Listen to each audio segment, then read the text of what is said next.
पुढे येऊन बसलं तर चालेल पाठीमागे space sir.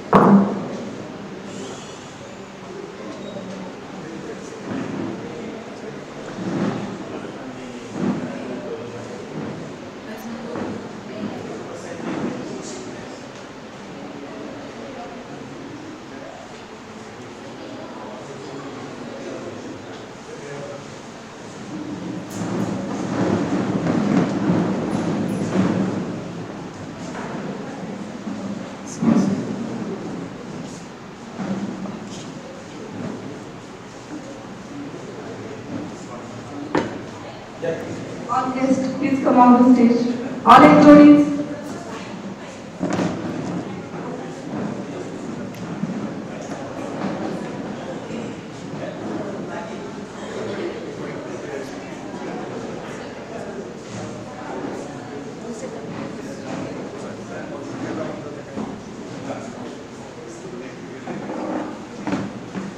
All employees, please come on the stage.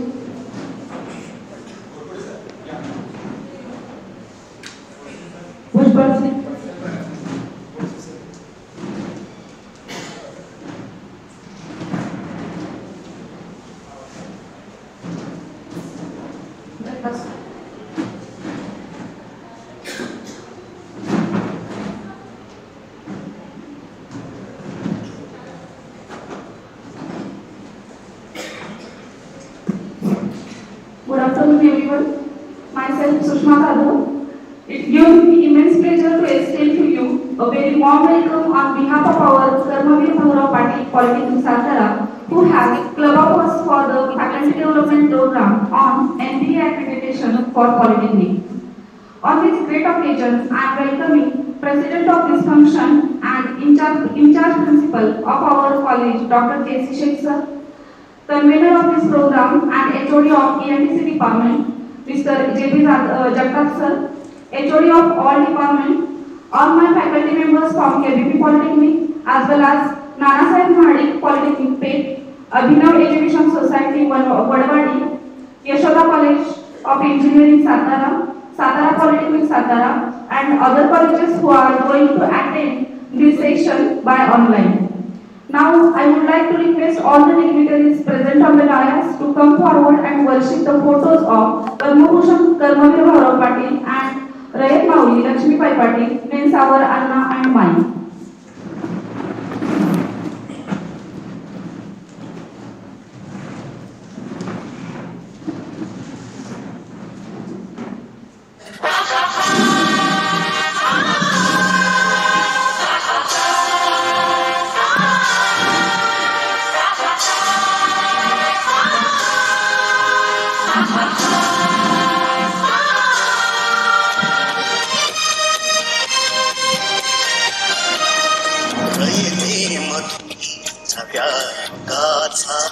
पाऊस आता झडतो आहे वटवृक्षाच्या विशालतेचा मोहन भाला पडतो आहे रयतेमधून नव्या युगाचा पाऊस आता झडतो आहे वटवृक्षाच्या विशालतेचा मोहन भाला पडतो आहे रयतेमधून नव्या युगाचा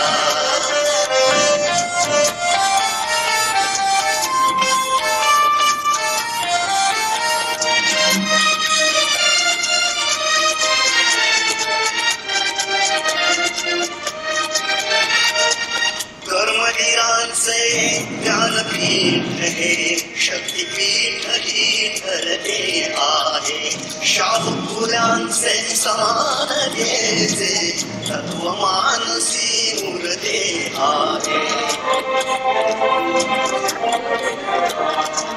धर्म जातीच्या पालकांचे मूल्यमान जपतो आहे रयते नव्या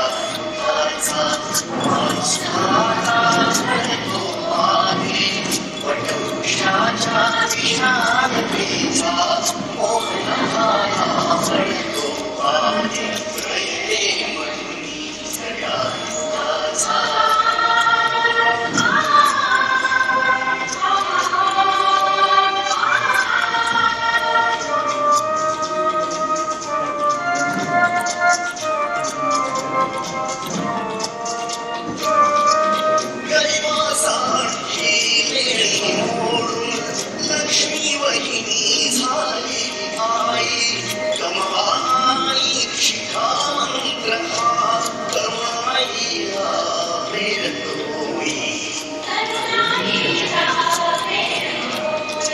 स्वावलंबी वृत्ती ठेवून ज्ञान साधना करतो आहे माणसाला घडतो आहे वटवृक्षाच्या विशालतेचा मोहनाला पडतो आहे म्हणून जगाचा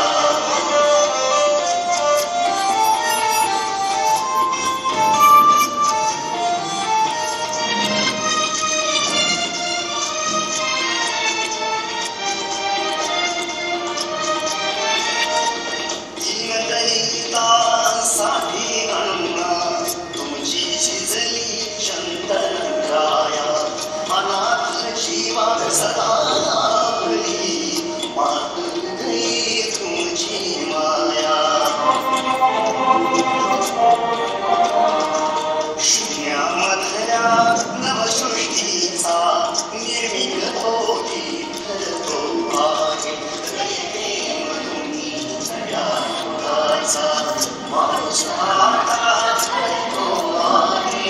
वटवृक्षाच्या विशालतेचा मोहनाला पडतो आहे जगाचा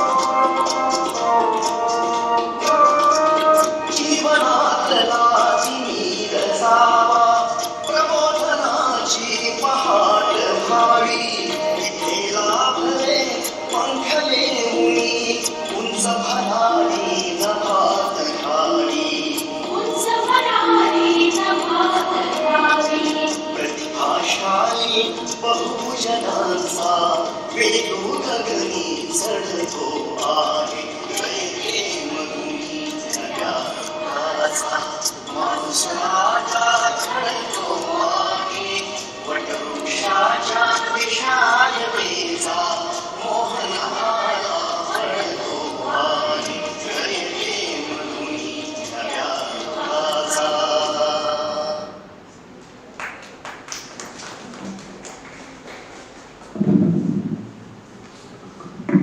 Now let's start the floral welcome of all dignitaries.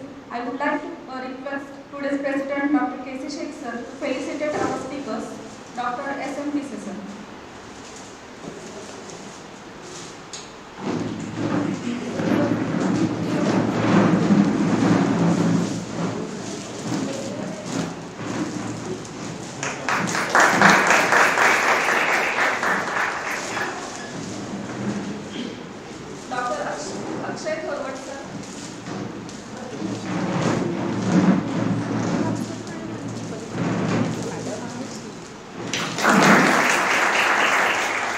Professor Dipali Jadhav madam. Sir, Sheikh.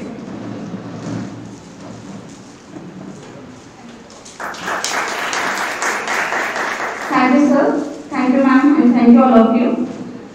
Now I would like to request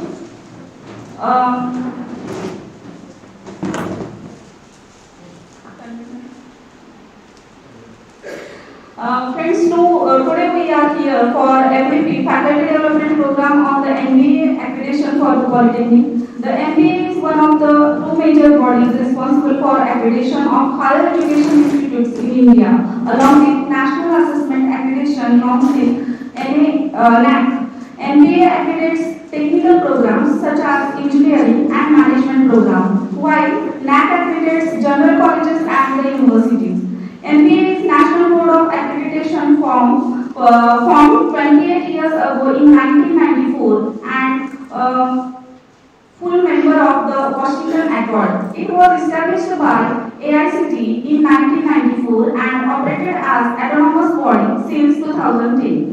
Let's see why we are thinking about the MBA. This program offers the highest quality education. This program strengthens consumers' confidence. Accreditation helps institutions to know their strengths, weaknesses, and opportunity, and pushes them to continuously improve their program and give them new sense of direction, identity, and target.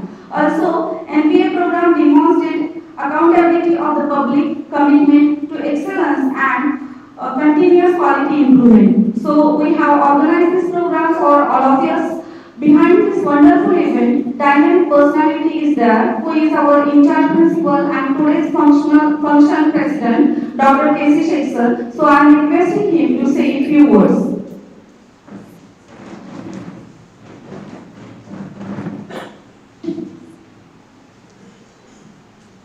Good afternoon to everybody. Today, we are gathered here for 3 days faculty development program on MBA accreditation process for Polytechnic.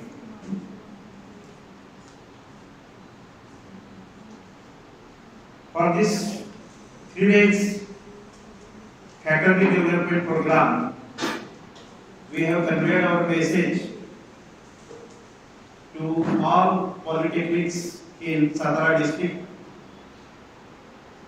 Satara Polytechnic, Satara, ABIT, Yashoda, Vadavadi Polytechnic, Government Polytechnic Karat, as well as some polytechnics in Solapur, as well as in Sangli district. And we have got a very good response for this faculty development program. We have requested 1 month before our experts, our margdarshak,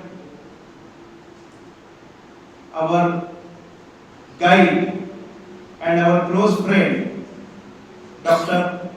P.Sir and our KIT team, who is leading 9 institutes, who is guiding 9 institutes, different institutes in our Western Maharashtra, and we are very lucky that we have got such expertise to give the all details regarding the MBA process. I wish a warm welcome to Dr. S.P. Sir, Dr. Akshay Thorwat sir, Professor Dipali Jadhav madam, and tomorrow and day after tomorrow, Professor Mihir Kulkarni is also guiding us for various criteria. We know that there is a bad need for all the polytechnics that we have to go through MBA process, because if you consider the new education policy that is coming from the next academic year 23-24, and in this scenario we all polytechnic faculty members are in confusion that what will be our future. As you know that after completion of 1 year, the student may get certificate course certificate. After completion of 2 years, they get diploma certificate from the same degree, and after 3 years degree, and 4th one is a PG and all this. But it is mandatory from the year 23-24 that accreditation must be there to get all the benefits to the students like scholarship and all activities.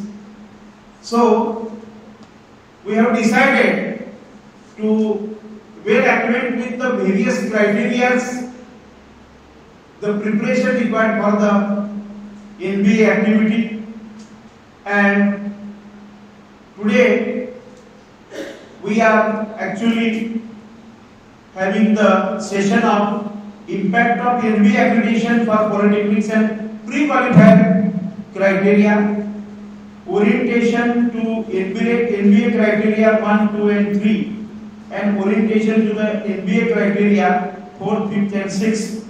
So overview of the NBA that we are actually taking the idea from our expertise. So without any more time, because we have to finish this session by 5 p.m.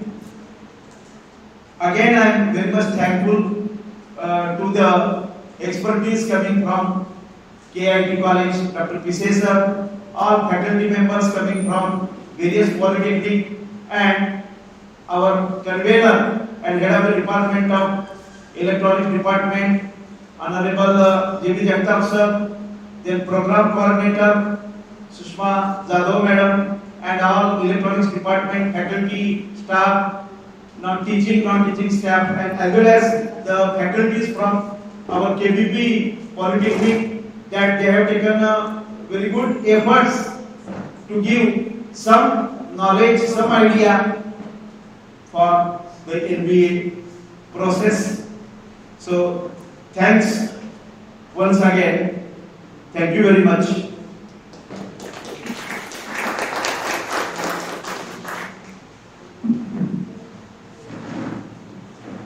Thank you, sir. Now I would like to request our today's program convener, Mr. Jagtap sir, to give the vote of thanks.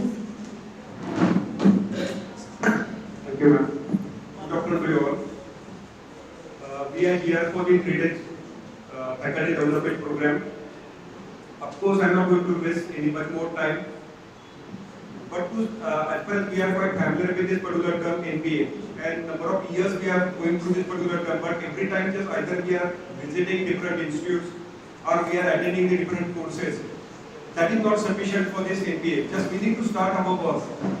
So just I think that today's session, tomorrow, the day after tomorrow's session will be helpful to how to start our work, and thereafter we'll start with our activities, and thereafter you can visit the different institutes which are accredited, so that you will come to know what is lagging with us, what we need to do. So in this fashion we can continue with our work. So on behalf of our college and my department, I thank all the experts from the KIT College. Thank you. Sorry ma'am. And sorry sir. From the KIT College of Engineering, Kolhapur, all Honorable Principal Dr. Karim Sheikh sir, all the faculty members from KBP College and nearby Polytechnic, and with permission of our principal, I'll declare that this particular inauguration session is over, and so that our experts can start with their session. Thank you. Over to experts.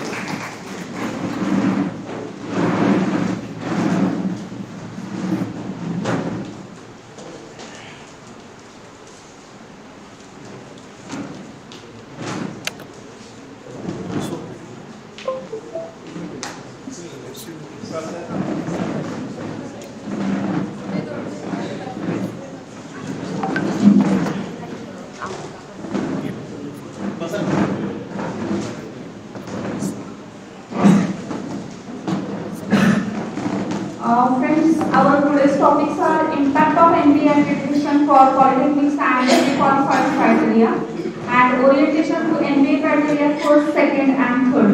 For this elaborating session, we have 3 speakers today. First one is Dr. S.N. Pisesar, who is working as professor in mechanical department and dean of research and development of KIT College of Engineering, Kolhapur. He has 33 years of teaching experience. He also have completed the NABARD funded research project, redesigning of bulk milk cooler.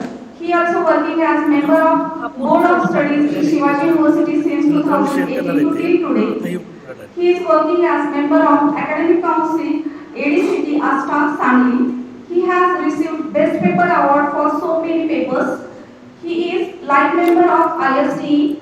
He is honored as Speaker of 6th Annual World Congress Food and Nutrition WCFN 2017. He has significant contributes to science and technology development. So please welcome him for this session with big claps. Our second speaker is Dr. Akshay Forward sir, who is Dean of Student Activity, who is working as Associate Professor and HOD of Civil and Environmental Engineering, KIT Kolhapur, who has about 15 years of the teaching experience. He has published so many national and international level research papers. He is also life member of ISTE, IHS and Hydrological Data Users Group. So please welcome him again with the big round of applause. And our last but not least, third speaker is Mrs. Dipali Jadhav ma'am. I am feeling proud because another Jadhav is here. So she is working as assistant professor in computer engineering. She has 19 years of teaching experience. She also published so many national and international research papers. She has successfully completed 7 online certification MOOC courses. Nowadays, she is working as a core team member of AICT Margadarshan team. So again, welcome Dipali Jadhav ma'am in our institute with clapping hands. Now I would like to request all the members please start the session.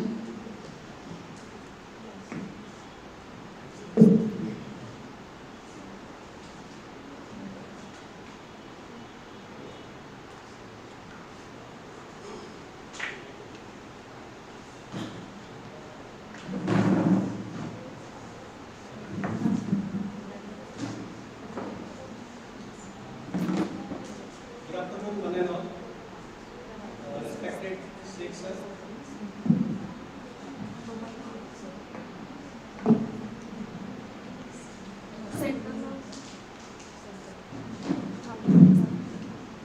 Good afternoon, one and all.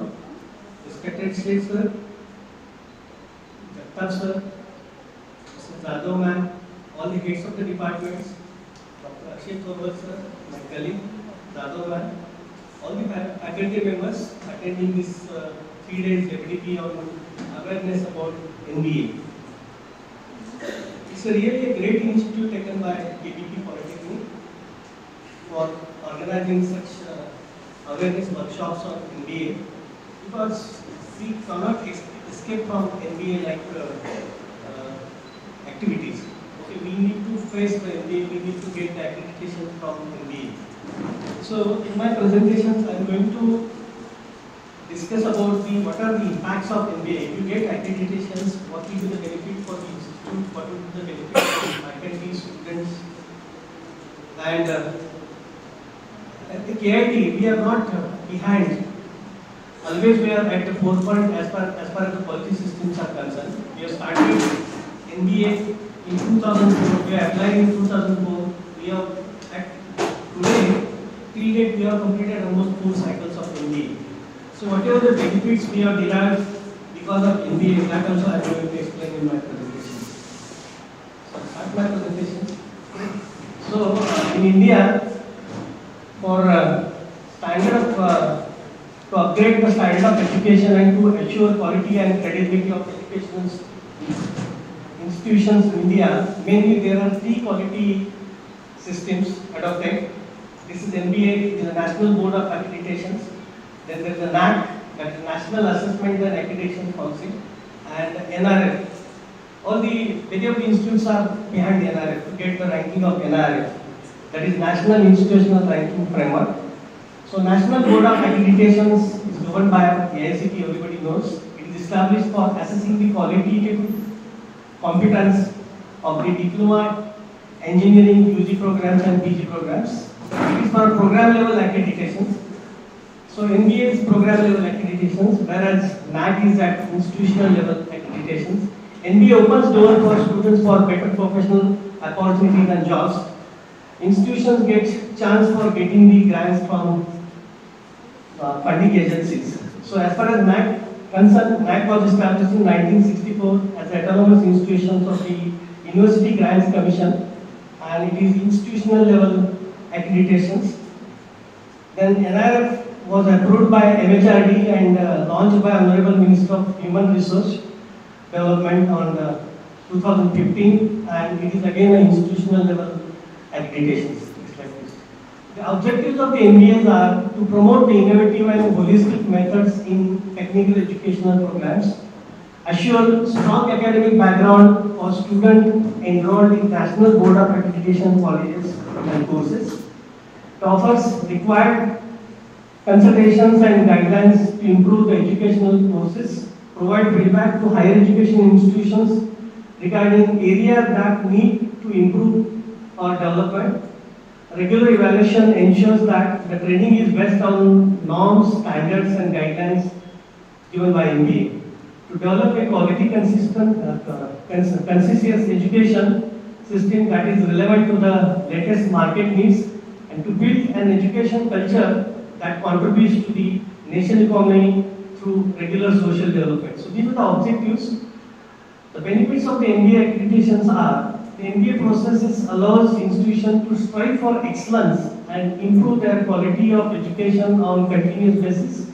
It enables the faculty to think about innovative teaching methodologies.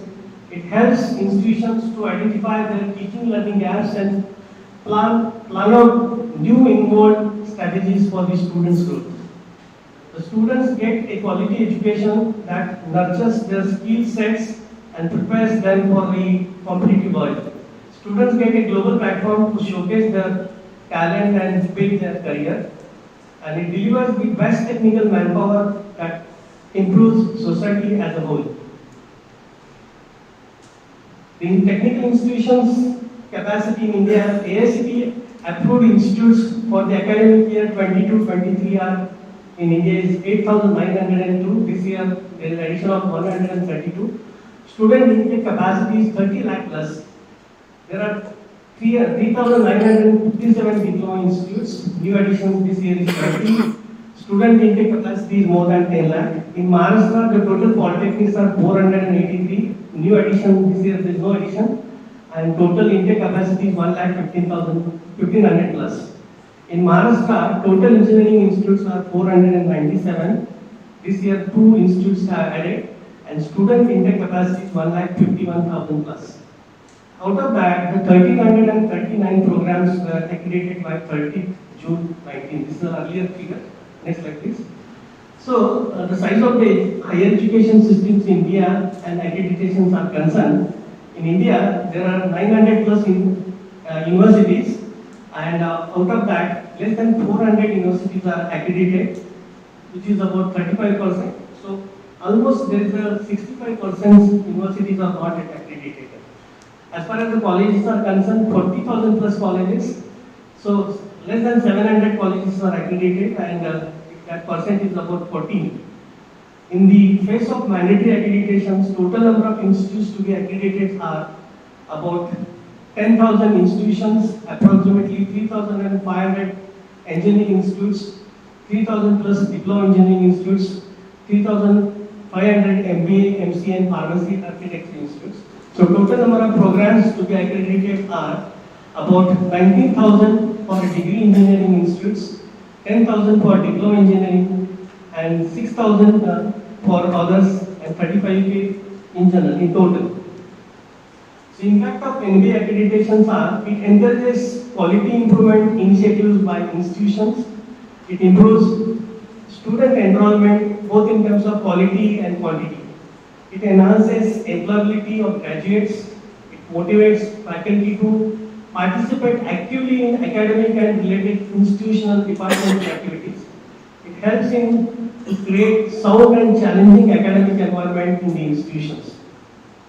It becomes eligible for starting new programs or enhancing intake in existing programs. So if we get the accreditations, we can add some more additional programs in the institutes. It becomes eligible for applying many funding schemes, and visible difference in stakeholder satisfactions. So these are the steps of the NBA accreditations. NBA, if you want to go for NBA, we need to register it on NBA portal. Then filling and submission of pre-qualifier is important step. It is the first step. We need to identify whether program will be qualified or not. Then filling and submission of SAR, submit visit dates. We need to submit 5 dates. NBA constitutes visiting team, and the NBA team conducts accreditations visit and submit evaluation report to the NBA office. Then there is a moderation committee which checks the evaluation reports. Evaluation and accreditations committee, in presence of committee chairman, makes the recommendations, and then the academic advisory committee makes the accreditation decisions, and result is communicated to institutes. So this is the whole flow for the accreditations, right from registration to the result declaration of accreditations. So this is given in flowchart. Next slide. So as far as the program fees are concerned, for engineering programs, if you go for one program accreditation, the fees are 2 lakh rupees. For 2 programs, 3.5 lakhs, and so on. If you go in multiple programs, the fees are slightly less. For 5 programs, the total fees is 8 lakh rupees. So as far as the total number of criteria are concerned for diploma, polytechnics, it is 9 criteria, 7 criteria at program level, which are given there with their weightages. It's actually a 1000 marks assessment, and these marks are given in the second column. Okay, we'll be discussing in detail when we are discussing these individual criteria. Okay, so there are 9 programs, 7 are at program level and 2 are at institute level. So there are 2 kinds of accreditations, Tier 1 and Tier 2. Tier 1 is applicable for deemed universities and autonomous institutes, and Tier 2 for non-autonomous institutes. The present accreditation process is based on the outcome-based education, that is OBE system. OBE is philosophy based on predefined goals, or it is called as program outcomes. By the end of the education experience, each student is expected to have achieved these goals or program outcomes. Next slide. The accreditation results are concerned, the program gets the status of accredited for 6 years from the date of issue of the letter from NBA if it gets a minimum score of 750 points and scores minimum qualifying marks in the criteria specified. So out of 1000, if you get score more than 750, then we get 6 years accreditation. If the score is more than 600, we get 3 years accreditations, and if it is less than 600, no accreditations. So, as I told you that we are always at the front as far as the quality streams is concerned. We have started preparation of NBA in 2004, and till that we have completed 4 cycles. It is only because of our visionary management, they are always behind us to go for new accreditations or quality systems. So this is our management. All are from industries. This is regarding our institute information. It is our institute is established in 1983, and these are the number of UG and PG programs.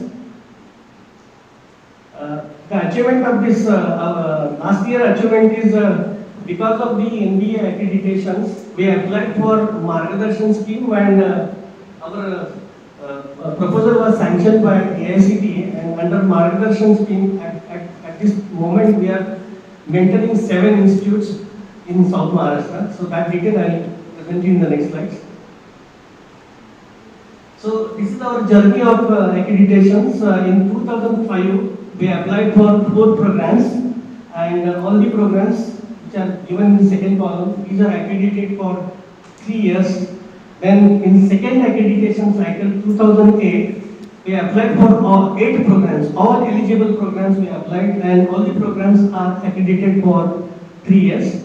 Then in third cycle, in 2018, our programs are accredited in 2 stages. In first stage 4 programs, and in the second stage remaining 3 programs, and all the 7 programs are accredited for 3 years. In the fourth cycle, that is in 4th Cycle 2020, civil engineering program has got accreditations for 3 years by submitting the compliance, and mechanical engineering has got accreditations for 1 year due to the COVID, and again they have told us to apply again for compliance, and recently we have got the accreditations for 3 more years.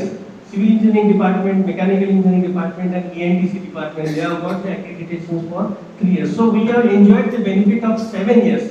We are accredited in 2018, and because of the compliance, we got the benefit of 4 more years. Then as far as NAC is concerned, we have got A grade in 2015, and it is continued for 7 years, and now we are preparing for second cycle of NAC, and we have become autonomous in 2018. We have completed first autonomous cycle. So because of the autonomy, we need to go for Tier 1 accreditations, and now we are preparing. We have already submitted SAR for CSE, and we are waiting for the peer team to visit KIT for accreditations, as well as we are preparing for electrical and biotechnology department as far as Tier 1 accreditation is concerned. So these are the different milestones in our KIT, starting from first accreditations 2005 to 2021. So we have got many achievements only because of accreditations. Next slide, please. So this is our campus. Many of you have visited this campus. This is the, I'm not going to read this. This is the vision and mission of our institute. This is the organizing structure, board of trustees, governing council, followed by director. There is a number of deans are there, and then there is a heads of departments are there. So these are some of the achievements we have received. Next slide, please. These are the faculty achievements. These are again faculty achievements. Next slide, please. Yes, as far as the teaching faculty, human resources are concerned, teaching faculties are 170, non-teaching are 95, and number of faculties, we have PhD holders are more than 40. So these are the details of faculty members. Next slide. This is our placement status. This is last year's slide. Our placements are more than 500 plus last year, and this year also we have crossed more than 400. The maximum package received by one of our girls when she was in 3rd year, it is 41 lakhs plus per annum plus perks. She is placed in US based company Adobe. Yes. These are our recruiters. Next slide. These are we are having a MOU with different industries and research organizations, and all are live. This is the list of the MOUs. Yes, next slide. We need to create a culture in our institute so that there is no need to prepare separately for MBA. So we need to focus this point: quality of curriculum delivered and strong teaching learning process, faculty qualification, contributions and their initiatives, student admissions, placements and industry connect, consultancy services, infrastructure and laboratories and its utilization, R&D initiatives, research articles, publications, IPR activities, patents and funded project completions, student-centric activities, and OB understanding amongst stakeholders. So these are the important pillars of NBA systems, and all the activity conducted should lead to NBA accreditations. We are supposed to conduct all the activities in such a way that there is some contributions for NBA accreditations. And for claiming each activities, we need to prepare a documentation and we need to show the evidences. As far as the benefits to the students are concerned, students studying in NBA accredited institutions can be assured that they will receive a quality education. It's one kind of, you can say, a branding.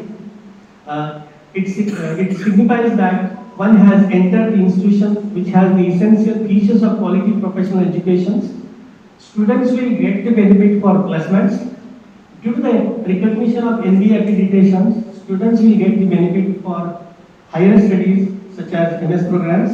Students will be getting good infra and student supporting facilities. It is prestigious to complete graduations or maybe a diploma program for NBA accredited institutes. As far as KIT is concerned, because of NBA accreditations over a period of time, from AICTE, we have received more than 4.4 crore rupees by submitting these proposals. You can see that proposal number 9, Idea Lab, which we had submitted last year, 2021, and through that we have received 1.65 crore funding, and we have established the Idea Lab in our campus. So these are some of the proposals we have submitted and got sanctioned by AICTE. It is only because of NBA accreditation. So whenever we are preparing proposals, research proposals, so the first thing is that whether the institute is accredited, program is accredited or not. If we are not accredited, in that case we are not eligible. So for getting good amount of funding for creating infrastructure, good state-of-art laboratories, we need to get the funding from different funding agencies, and for that accreditation is mandatory. So this is the consultancy services provided by our faculty members for a period of time. Next slide. Yes, as I mentioned, we have given the responsibility of mentorship for 7 institutes. Actually, we had submitted proposal of KBP Polytechnic also. Initially, they are given sanction. We have received the sanction letter also, but one of the committee has raised some issues. Actually, these issues were not there. So I have requested Sheikh sir, and he has also given all the documentation we have submitted, but still we have not received any message from AICTE regarding this Margadarshan scheme for KBP Polytechnic. So at present we are mentoring 7 institutes. So out of 7 institutes, 2 programs have already submitted qualifiers, SAR, and their committees are expected in the next month. Remaining 3 programs, they are about to submit their qualifiers, so they are ready with SAR also. And 2 programs, because of not having proper student faculty ratio, SFR, they are postponing the current academic year. They are making this as a 22-23. So almost 7 institutes may be accredited within a year or so. So one of the important benefit we have received from in the AICTE because of accreditation is that we have got funding for AICTE Idea Lab. The AICTE Idea Lab, it's a unique proposal started by AICTE last year, and the requirement was the institute should be NBA accredited, live accreditation should be there, and 10 years existence. So our proposal was got sanctioned. Across India, 600 proposals were there. Out of that, they have sanctioned 49. We are one amongst them. So AICTE has given 55 lakh rupees for establishing Idea Lab, and there was one mandatory thing is that along with the institute has to collect funding from industries. Minimum 55 lakh rupees funding we should get from the industry. That was the main hurdle. Instead of 55 lakh, we had collected 1.1 CR funding from the industry. And one industry from Kolhapur, that is Mayura Steel, they are given 55 lakh rupees by single industry. There was one clause that each single industry gives matching amount which is given by AICTE, then the Idea Lab will be called, the prefix of the Idea Lab will be that industry name. So that's why we are calling this lab as a Mayura AICTE Idea Lab. So we have received 1.65 crore funding, and almost we have established that lab. Probably within a couple of days we will be starting full-fledged operations. The objective of Idea Lab is that if students are having some idea, that idea should be converted into prototype. So whatever the ecosystem required for creating prototype from idea, that ecosystem we have created. So it has different sections in that. It has electrical electronics lab, then it has design lab, then it has central workspace where we are going to keep different 3D printers, then mechanical sections. So any kind of prototype, whether it is electrical, electronics, mechanical, agricultural, you name anything. So that can be converted into prototype. And this lab is not only useful for AIT students, it is useful or it can be used by any person from the regions. If a farmer wants to develop some equipment, he can simply come down with his idea, whatever support he requires, whatever material he requires, whatever technology he requires, all these will be available in idea. And it is 24/7. It is working, it's lockless concept. So at any moment, anybody can come down and they can convert their ideas into prototypes. Such kind of idea we have developed. Yes, the number of industries connected to this idea is 35. This is the layout of idea. Already we have established that. One more proposal recently we have got sanctioned. That is the NIDI ITDL. We have received 5 crore funding by Department of Science and Technology. And this funding is utilized for promoting startup, incubation, product development activity. Here also we are going to create an ecosystem which will be required for product development, incubation and startup. Next slide. So for this also across India more than 600 proposals are there. IITs, NITs, research organizations, all private institutes are eligible for that. And among these 600 proposals, finally 87 were selected, and later on by screening, we have selected 30 proposals across India. From Maharashtra, KIT is only one institute we have got this DDIT funding. We have sanctioned 5 crore rupees funding. The details are given in the next slide. So this is the breakup of this funding. So the beauty of this proposal is that there is an ignition grant available. Okay, you can see the point number 3, ignition grant by DST. 150 lakh rupees is available. So if any potential project is there or startup is there, incubation is there, in that case, institute can give him 10 lakh rupees. So that provision is there in the this NIDI ITDL. So this also we are going to start shortly. So best practices at KITs are effective use of Moodle, a technical teaching learning platform. Since last 10 years we are using Moodle. Proactive R&D policies for promoting research initiatives amongst faculty and students. Paperless online examination evaluation system. It's a totally digital. Sitting at any corner across India, we can evaluate the papers, answer papers. Use of continuous platform for academic monitoring. Effective student mentoring scheme and strong industry connect. So these are the best practices we are following at KIT. Thank you very much.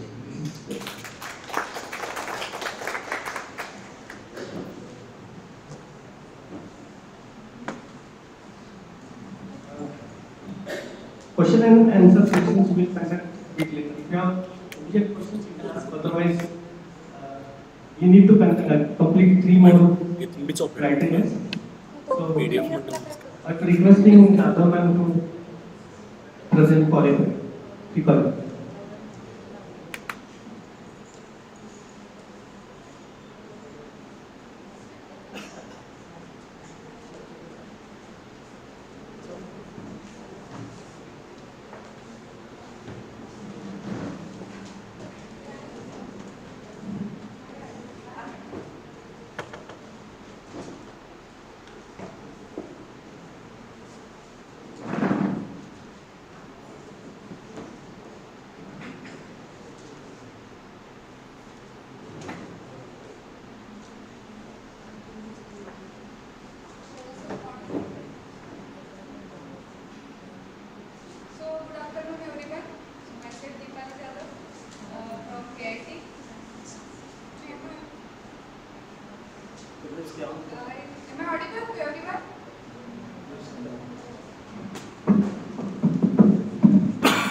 the first thing is registration to the MBA portal from your institute side. So that is the institute registration.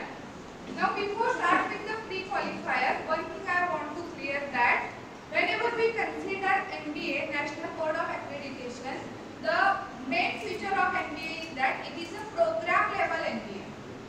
MBA is not for the institute directly, it is a program level MBA. For in your institute, suppose there are 7 programs, and if you want, you can go for 4 programs, 5 programs for the MBA.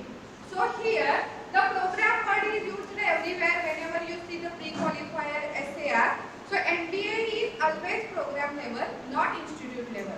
So when we consider the criteria, 9 criteria there in the case of Polytechnic. For 7th criteria, we call it as a program level criteria. Means if there are 4 departments, computer, electronics, civil and mechanical, computer SAR is different, civil SAR is different, mechanical SAR is different. No common SAR for first 7 criteria. And that's why these criteria are known as program level criteria, 1 to 7. And the remaining 2, 8 and 9, these are institute level criteria which are common for all the programs. Means 4 programs are applied for the accreditation. Then 8th and 9th criteria is common for all the programs, institute level. But first 7 criteria are program level criteria are only. So first registration need to start with the registration at institute level. Only one registration at institute level. Not necessary that every program has to register. So MBA side, the institute need to register. But paying some fees are there for registration purpose. After registration, the next step is that we need to fill pre-qualifier. Now what is meant by pre-qualifier? So pre-qualifier means first we need to check whether we are qualified or not. If we qualified, then only we fill the SAR. Okay, fill the entire SAR. So the first step is pre-qualifier. So after registration, when we start filling the pre-qualifier, so what are the points, major points in pre-qualifier that we are going to see now? So when we consider the pre-qualifier, it has 2 parts. Part A, profile of the institute. Again, if 4 departments are applying, it is common for all the 4 programs. Part A, which is the institute level information or profile of the institute. What it includes? It includes the name and address of the college, then year of establishment, then head of the institution means name of the principal, designation, status of appointment, etc. Then name and address of affiliating university means Shivaji University. Then some colleges are to the Batu University, Pune University, whatever. Name of the university to it is affiliated. Now sir already told that tier 1 and tier 2. 2 concepts are there. Tier 1 it is for deemed university, autonomous university and private university. While tier 2 it is for the colleges which are affiliated to any one of the university. So if your college is affiliated to Shivaji University, then here the details of that particular university to which it is affiliated.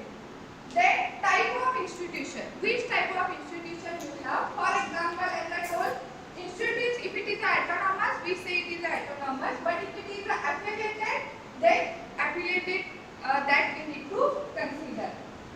If it is a university but institute, it is in your case it is affiliated institute to the university. Then next one, ownership status.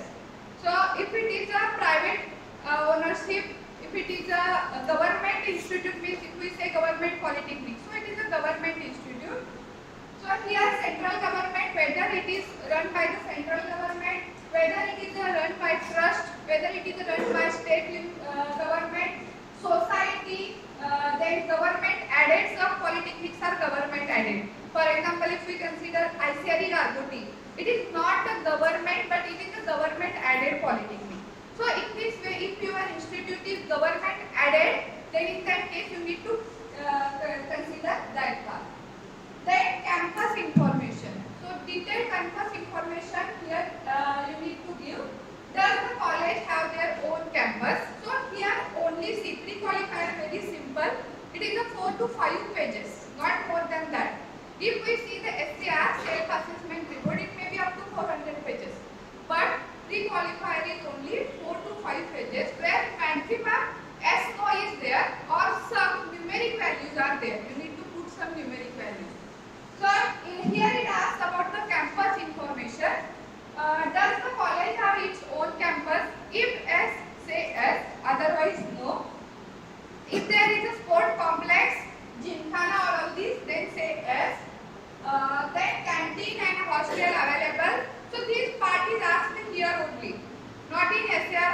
institute profile, it asks whether you have a canteen, whether you have hostel, etc. Then medical room, then computer laboratory and consulting room are garden. So now when we come to this particular hall, I see all these facilities are there in this college also. I see the boards.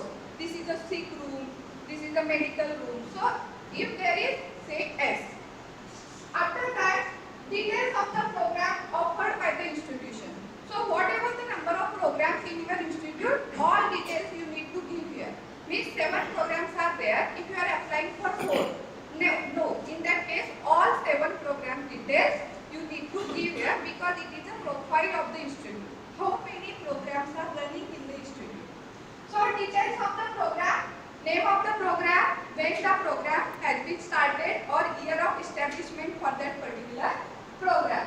Then program to be considered for accreditation. Means in this first, suppose there are 7 programs, among that 4 are applied, then in the second table only write down the name of the programs for which you are applying for the accreditation. So that is about the institute profile. So any doubt related to this institute profile, we will continue the next one. We will continue this and afterwards if any doubt, we will discuss that. Now part B, that is program information. Now this part B is separate for each program. Means if there are 4 programs, part A is common. But part B, when you start filling the pre-qualifier, 4 pre-qualifiers should be there. 1 pre-qualifier for CSE, 1 for ETC, 1 for mechanical, 1 for civil. In which part A is common, part B is according to the programs. As I told, in NBA, we don't say the department. Maximum times what we say, this is civil department, this is computer department. No. In NBA, the word used is a program only. So program is department.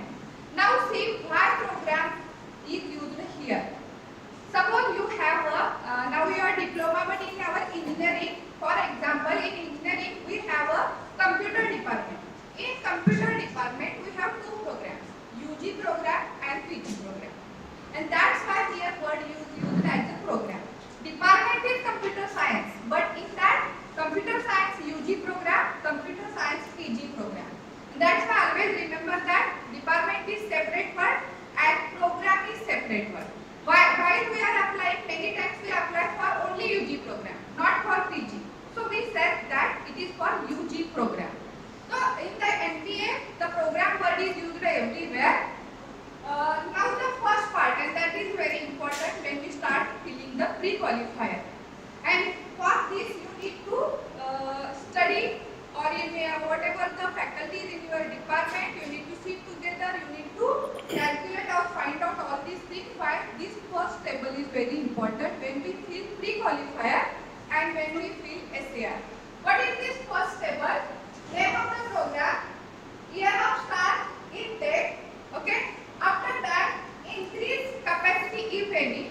For example, suppose your course is started in 2010 with 30 intake. And if in 2015 it is increased to 60, you need to mention all things there for that program. One by one, you need to mention from, for example, 2010, 30 intake, whatever the approval, AICT approval number, that is need to be right here.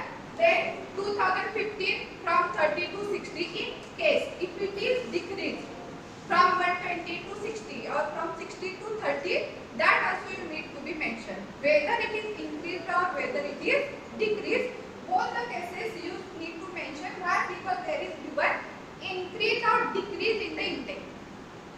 Okay. So after this one, the next table. Again the next, student admission. Now in this student admission table, here if you observe, 4 years data is asked. Current academic year -1, -2 and -3. Now what is current academic year? For example, now suppose you are filling the pre-qualifier, suppose you have decided to fill it in the month of March or April. Then your current academic year is 20 to 23. And before that, 21-22 is CAY -1, 20-21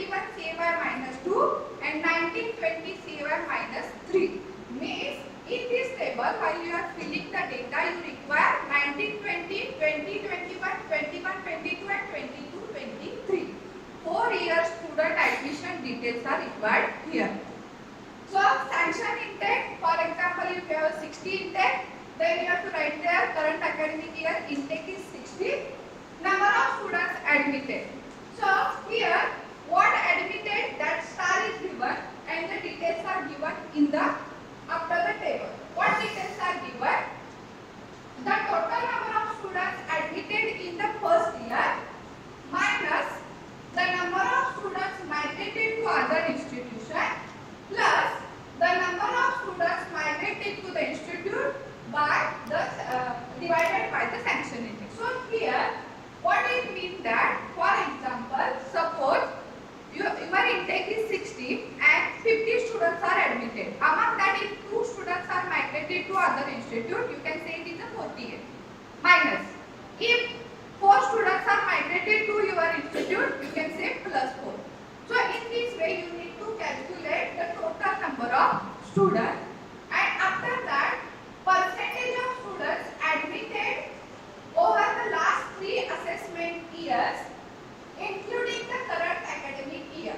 Okay, so that 4 whatever we write there the numerical values, their average or the percentage of admission we need to write in the last, and depending upon that the final desirable and that compliance we will see. So while filling these details, you need to take the MSBT admission details, which from the office you can collect it. Don't put the values without any proof while you are filling the pre-qualifier. Take the proper authentic list from the office. How many number of students is admitted to your college minus if migrated plus if they enter to your college. So that you need to consider here, and that list should be with you while you are preparing the student admission table. Now the next, that I told first that this table is very important. Number of whatever the information of the faculty in your department. So while you are filling this table, you need the information not only for the current academic year, you need the information for current academic year minus 1, current academic year minus 2, means if 22-23 is your current academic year, you need the information from 20-21, 21-22 and 22-23. 3 years faculty information you require in this pre-qualifier. So faculty of in the department and program. Now see here the word department and program. If multiple programs are there, then all the faculty information should be there. Then information, what information is required here? Name of the faculty, then PAN number of the faculty, qualification of the faculty, then area of specialization, designation. Designation is important when you consider professor, associate professor, assistant professor. In diploma, I think lecturer or same diploma. Yes. Lecturer, senior scale lecturer and selection grade Okay. lecturer. So while you are filling this table, you need to write that designation properly. After that, the date of joining. Again, this date of joining is very important. Why? While calculating the retention, this software, it is a software. When you fill the SAR, when you fill the pre-qualifier, it is not the PDF that you fill and upload. No. Here, it is a software where you fill the information in each and every row, and after filling it, automatically calculate the remaining part. Means retention, SFR, cadre, not necessary to calculate on your own. Whenever you fill that information in that software, it automatically calculates all these things for the faculty, and that's why while filling this date of joining is very important, because retention depends upon the date of joining. If the faculty is from last 3 years, for that particular year, he will be considered as a retention, or that faculty will be considered for the retention purpose. And that's why date of joining is very important. After that, another important is currently associated as of no. Then nature of association, regular or contractual. Now see here, many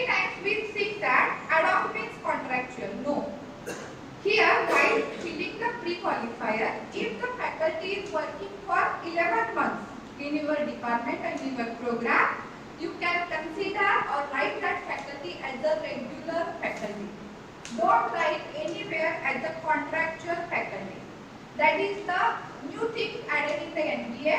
The requirement is that, for example, if you are considering this year 22-23 and you are this table. So in that case, if the faculty taught in the first and second semester, both the semester, that faculty will be considered as a regular faculty. So maximum write here regular, don't write anywhere contractual. If the faculty is for 11 months, write there as a regular faculty. No ad hoc word is here in this one. Then in case of contractual, then you need to write the mode of one, date of living. So if any faculty left the college, then the date of living is very important.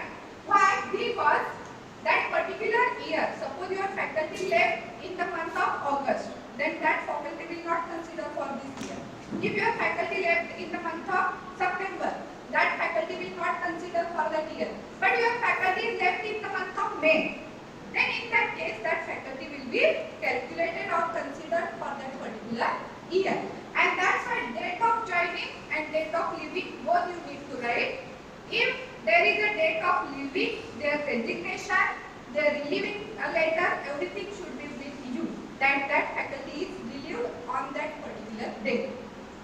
So that faculty information and this faculty information table is very important for qualified purpose. Entire qualifier is depend upon only faculty information and admission. Okay, so this required for last 3 years, considering current academic year -1 and -2. After that, details of the head of the department, name and qualification, student faculty ratio. Now here, need to calculate the student faculty ratio, but as I already told, it is a software. Once you fill that information, only you need to click next. That SFR will be calculated there. But while filling the pre-qualifier at your level, you need to calculate to see what our SFR is. Now, what is this SFR? Again, it is for 3 years, academic year 1, -1, -2. N is the number of faculty, number of students, and F is the number of faculty. Now, here in detail given, S is equal to ratio, SF ratio we need to calculate. F number of faculty, A plus B. Okay? N is number of faculty, A plus B for every assessment year.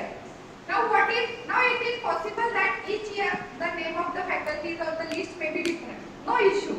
Okay? Now A, faculty of the program department considering the fractional load, means who are working with the department only. The civil department, how many faculties are there in the civil department considering fractional load, means if they are taking some others load, then that faculty also we can consider here. Then B, faculty serving the program from other program department considering the fractional load, means any faculty from other department, if they are serving in your department, then you can add there, but with fractional load. Now what is mean by fractional load? For example, if you have a 20 hours workload and that faculty is taking, for example, civil faculty is there. The computer and electronics we can say, both are allied branches. Computer faculty is there with 20 hours teaching load. Among that, if that faculty is taking 10 hours in electronics and 10 hours in computer it's a 0.5 and electronics it is a 0.5. And that's why the word is that fractional load. Then see, faculty of the program serving other programs considering fractional load. Actually that number of faculty is A plus B minus C. Okay? A plus B minus C means the faculty in your program who are from other programs serving in your program, that is A plus B, minus C who are in your department but serving to other department, that is minus C. So A plus B minus C, and N is the number of students sanctioned intake. Now here the word second is important. N is the number of students which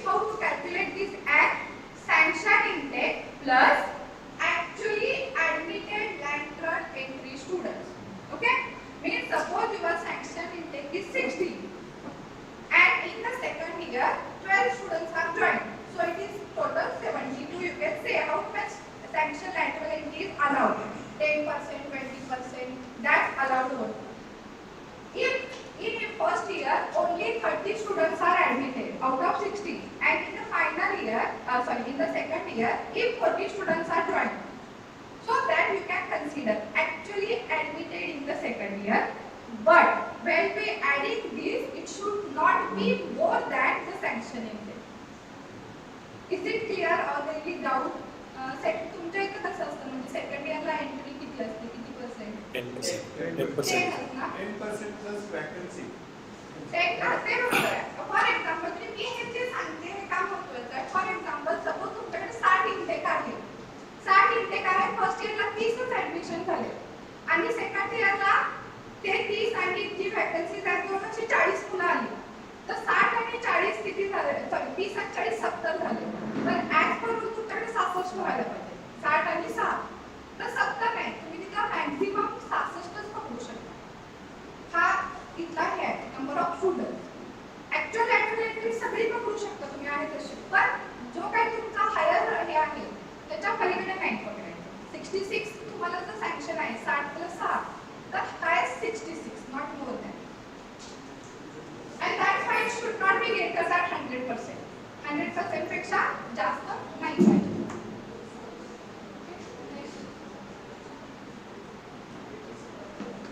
तर हे पहिले जे आहेत tables after filling that table the next one is there are criteria of compliance status for the pre-visit qualifier.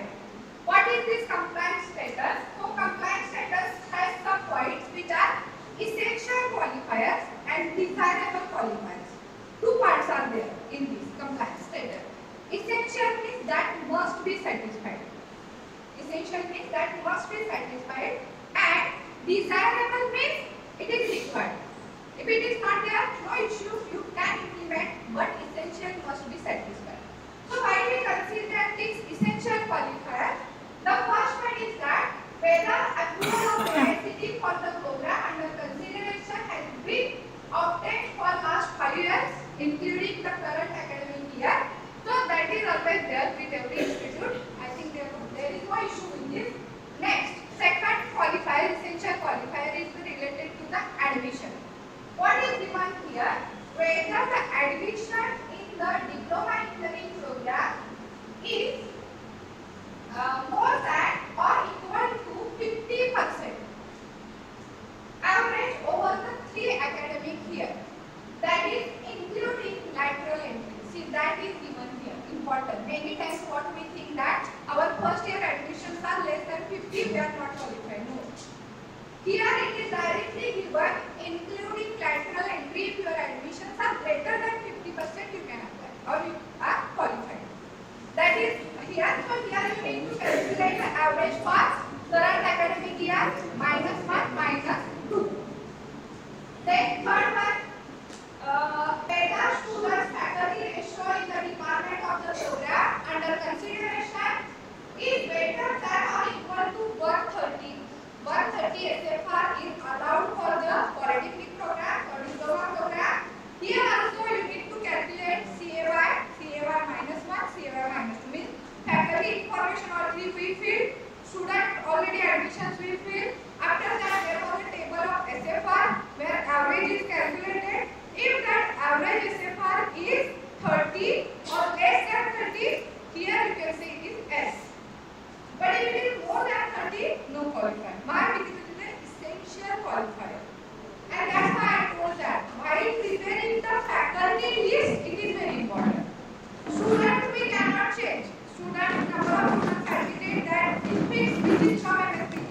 But while we are preparing the faculty list, we need to find such a faculty which are serving to other programs or that which serve to from their programs to our program, that A plus B minus C, all things you need to be considered with fractional load also. Then faculty table is very important, and then you need to calculate for last 3 years and their SFR. If it is less than 30, no issue.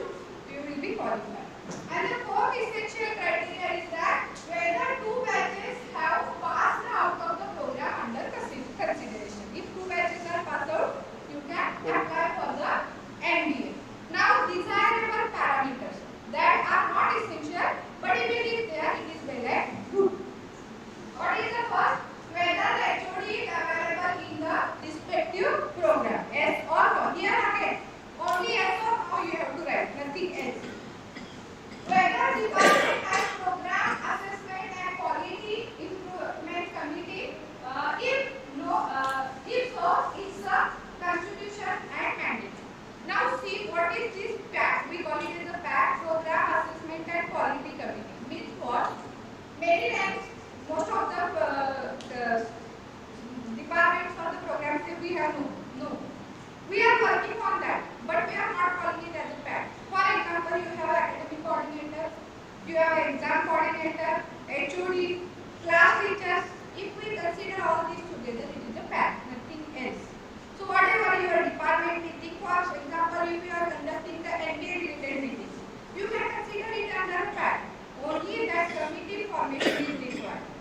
So all these members, HOD, NBA coordinator, exam coordinator, academic coordinator, class teacher, all these you can put together as a one committee, that is program assessment committee. And whatever the important meetings, 1 month, one meeting 1 month it is sufficient. So in 1 month if you show one meeting, you can say it is a program assessment committee. It is available or it is a functioning in your institute or the program. Whether the department under consideration receives separately mark to third stop. If it is S, they say S, otherwise no. If you have grants, receive some grants, then in that case say S. Means for example maintenance of laboratory. That we receive from the institute. Institute every year prepare a budget for each and every program for laboratory maintenance, etc. They give to you, you utilize that budget. So you can say S here. Not necessary to say no. Then whether admission in the program under consideration has more than 60. So in the first essential more than 50, desirable more than 60, which is the average of last 3 assessment years. So here if it is more than 60, say S. So that is about the pre-qualifier. So if you have any doubt, you can tell your doubts. Madam, there is one doubt is there. In there at SFR, A is equal to A plus B mentioned. And just equal to A plus B minus C. Actually, what should be considered? A plus B minus C. But that is not mentioned in the. Yes, sir. It is not in PDF, but if you see the word file, it is there. I think it is a mistake, but it is there. A plus B. That's why C is mentioned. Number of faculties who are serving to other programs. A plus B minus C, and that is a fraction. Not necessary that entire faculty you minus C. Qualifier बद्दल महत्त्वाचं आहे. Qualifier बद्दल काय चर्चा एवढे 4 ते 5 pages आहेत qualifier. तर फर्स्ट आपण MBA जो मागणार असेल तर पहिला क्वालिफायर भरणे. 50% ऍडमिशन आणि एसआयआर त्या दोन गोष्टी मॅन्डेटरी आहेत. एवढं झालं की क्वालिफाय होतं. बाकीच्या असतात. 5-10 मिनिटं चहा घेऊ.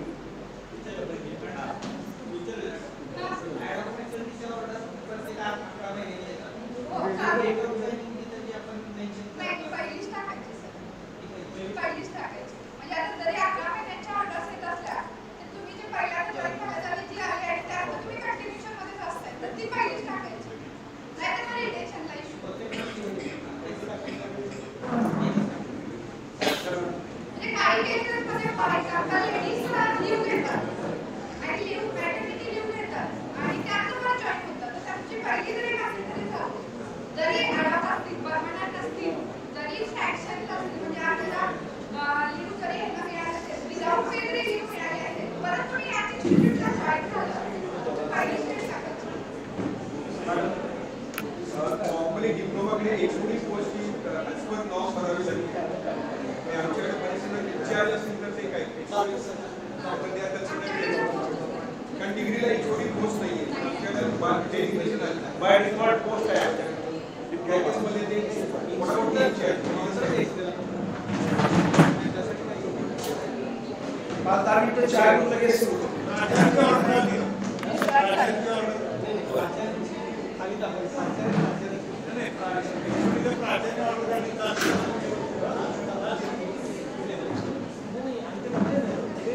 डिझायर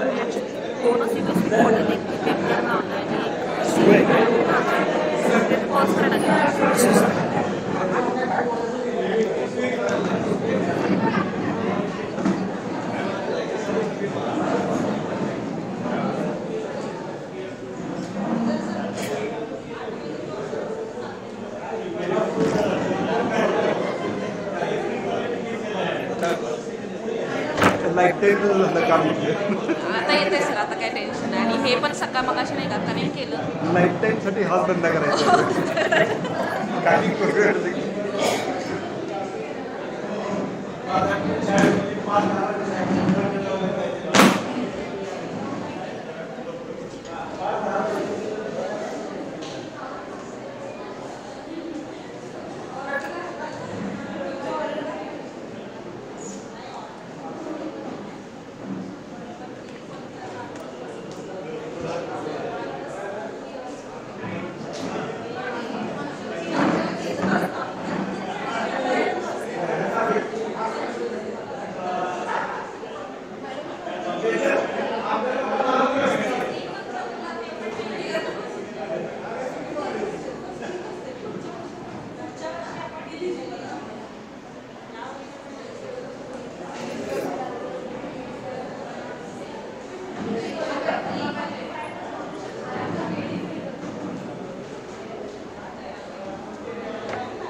हाँ हेलो.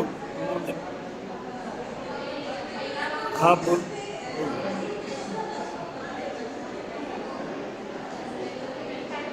हाँ हाँ बरं. नाही बाबांनी घेतले ते. बाबांनी घेतलं ते त्यामुळे मला मी त्यात काय व्यवहारात नव्हतो. बाबा आणि आपली बाबांना तेव्हा तुम्ही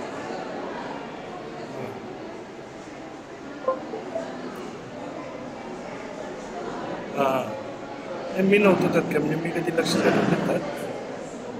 बरं बाबांनी आपली होती सातारा ऐकलं. बरं चालेल.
Yes.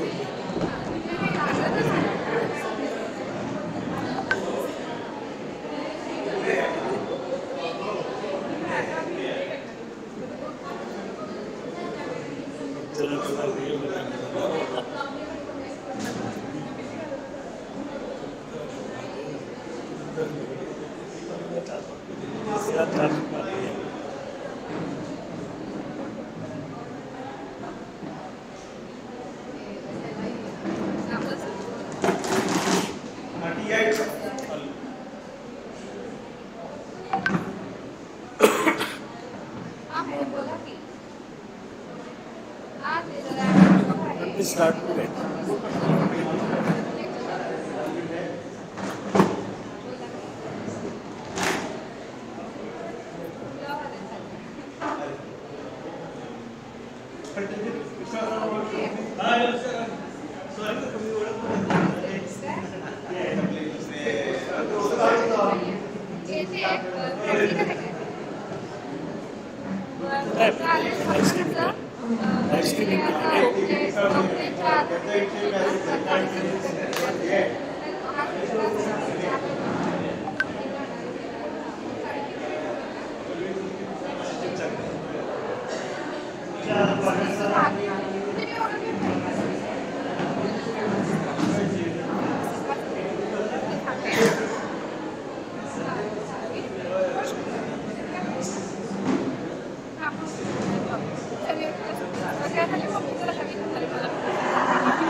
Good evening, everyone. So I will be starting with the main criteria, and we will discuss about the evaluation guidelines which have been given by NBA, and we will be discussing how these criteria are going to be evaluated by the evaluators and how much weightage is given to each and every point. So before starting this presentation, so today I will be giving presentation only related to criteria number 1, which is related to vision, mission and program educational objectives. So before starting my presentation, I would like to mention few of the things that when we talk about MBA accreditation, as Madam has already mentioned that MBA is not for institution, it is for individual program. So the difference between department and program Madam has already mentioned. So department may offer multiple programs like UG program and PG program. Okay. So there may be multiple programs which may be available at the department. Now, as far as MBA is concerned, the main and the important thing is that how much information you have about this MBA process, what kind of awareness you have among the stakeholders, what kind of awareness you have among the faculty members, among the students. So MBA is all about understanding the process. Forget about whether you are getting attainment or not, whether you have achieved some levels or not. Okay, evaluators will mainly focus on the things that what kind of system you have, whether that system is in place or not, whether you are following the OBE system or not. Now we all are aware because many times we hear about outcome-based education. So what is meant by outcome-based education? So it is nothing but it is mainly student-centric system. And student-centric system nothing but whatever activities, whatever methods we use to check the performance of the students. Okay, so that is called as student-centric approach. For example, we conduct many tests, we conduct quizzes, we conduct examinations, we organize some guest lectures, we organize site exposure visits, we send our students for internship, site visits or training. So through all such kind of initiatives, we are trying to monitor performance of the students, and that comes under OBE system. So outcome-based education is all about utilizing different types of methods, tools, techniques, so as to monitor performance of the students. So that's why it is called as student-centric approach. Now, when we talk about MBA, there are certain strategies which need to be followed in order to face the MBA expert team, and how we should prepare the documents, how the evidences are to be produced produced and how it should be exhibited to the expert team. So we will discuss about that. So MBA has clearly given guidelines about the evaluation process. So one by one, for each and every criteria, we will discuss all the evaluation guidelines, that for each and every point, what is the weightage given and what kind of documentary evidences are required. So we'll discuss that part. So to start with, already Assessor has given this information. Okay, in his presentation, this table was there. So you can see that mainly there are 9 criteria, and at program level we have 7, and at institute level we have 2 criteria. So as far as documentation work is concerned, we are supposed to prepare 7 criteria files at department level or at program level, and 2 files at institute level. So you can see out of 1,875 marks weightage is there for department level or program level, and 125 is at institute level. So 875, that evaluation will be done by 2 evaluators, which will be coming for that particular program. And chairman will evaluate the central level files like student support system and governance and other resources. So that 125 evaluation, that will be done by chairman. So right now I will be covering only the criteria number 1, and tomorrow we will discuss the further criteria. So criteria number 1, vision, mission and program educational objectives, which is given 50 marks weightage. And one important thing is that your evaluation process will start from this criteria. That's why you need to give proper attention to this particular criteria, because once you are going to present all the documentary evidences properly to the evaluation committee, your further assessment will become easy. Okay, in order to have smooth assessment, you need to focus on first 2 criteria. Once it is smoothly done, you can observe that the further assessment of other criteria will become easy and it will be a smooth assessment. So that's why please give proper attention to these criteria. So to start with, the first point, first sub criteria 1.1, state the vision and mission of the department and institute. So here the evaluation guidelines, you can see 3 points have been given based on which the evaluation will be done. First of all, the evaluators will see whether these statements are available or not. Normally we have these statements available. Okay, the only thing is that only statements are available that is given only 1 mark weightage. Whereas appropriateness and relevance of these statements. So appropriateness is nothing but what correctness. For example, if I am mentioning that our mission is or our vision is to create entrepreneurs, then through your past record you should reflect, it should be reflected that you have created number of entrepreneurs. If you are saying that research is your main objective or main vision, then it should be reflected in your past activities. So while framing these vision mission statements, you need to focus on what we are mentioning, what kind of characteristics we are mentioning, what factors we are considering, and how we have achieved those in past, and how we can present those to our past records. So availability, appropriateness and relevance, and consistency of the department statements with the institute statements. So institute has its own vision and mission statement, so we will discuss that part. So vision is nothing but it is a broader level, say objective of the institution. Means after 10 years, it is a long-term goal. So after 10 years, at what level the institute is expecting itself. So that is called a vision. And to achieve that vision, what kind of mission statements or what kind of efforts are required. So those are nothing but mission statements. So institute will decide the vision statement and mission statements, and in accordance with that, department of that particular program has to frame its own vision and mission statement. So it should be in line with the institute vision mission statement, so that we are serving the same purpose. Okay, so for that purpose, 5 marks have been given. First one, availability. So if you show that these are the vision mission statements which are available, you will get 1 mark. If you produce the evidences regarding its appropriateness and correctness, you will get 2 marks, and rest of the 2 marks are for what? Consistency with the institute's vision mission statement. So you are supposed to show in the form of flowchart that how your mission statements are in line with the mission statements of the institution, how your vision statement is in line with the institute vision statement. Okay? And for that, these are the exhibits, that vision, mission statements, correctness and consistency. Now here I have mentioned vision, nothing but these are the statements this is the statement strongly felt aim of any institution or organizations. So as I said, it is a long-term objective. And to achieve that, what kind of steps or efforts the institute is taking or that program is taking, that is called as mission.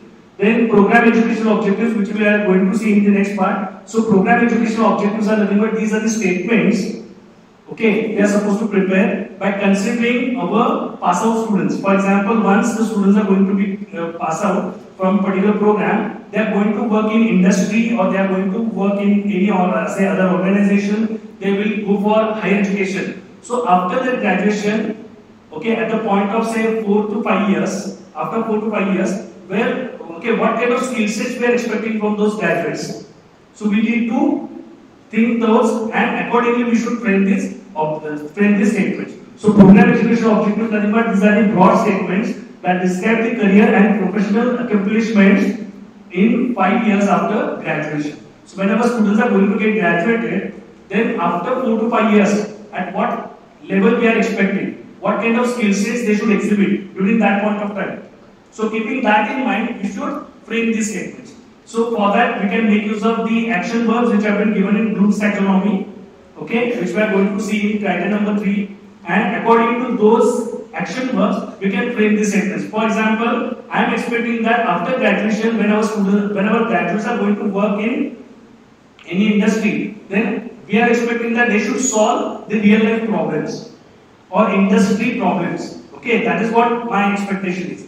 Or they should develop the professional capabilities so as to deal with different types of problems. So these are my expectations. See, here word I am using is what? Graduates, not student. Because student means when they are actually learning, at that time we are using term student. But when they are graduating, we are using term graduates. Okay, so that is the difference between graduate and student. So that is called as PEO. Then program outcomes, program specific outcomes. So we will see these details in criteria number 3. So I am not going to waste much of your time in order to explain all these things because in criteria number 3 we will be focusing mainly on these points. So right now we will go to the main part. So this is one example. So department vision, that availability. So you can see to develop as a center of excellence in civil and environmental engineering education. That is the vision.